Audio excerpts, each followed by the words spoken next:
Hey everyone, Dave Cook with Amazing Chad over there. We are putting some wallpaper in a house in Gilbert. So this bathroom actually was faux finished. They used to have a chair rail and had some like fake wainscoting. But this is actually a Bellagio faux finish from Home Depot.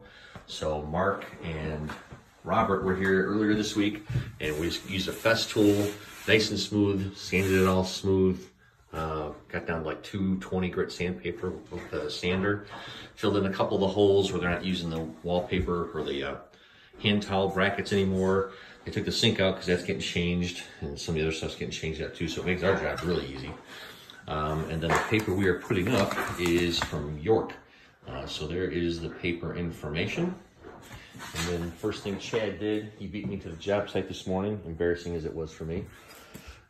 He took off and went through all the paper that we have here, and he looked at every single roll to make sure that the run pattern number was exactly the same. So you have the same paper for every single one, and they were. And then he is setting up wallpaper table now, and then we are doing the same paper on this accent and that wall. So there's our wallpaper table in action. And we'll see some pictures when we're done, but there's setting up, making sure the walls are prepped, making sure you have the right paper, making sure they're all the same run number, die lot number, pattern number before you start.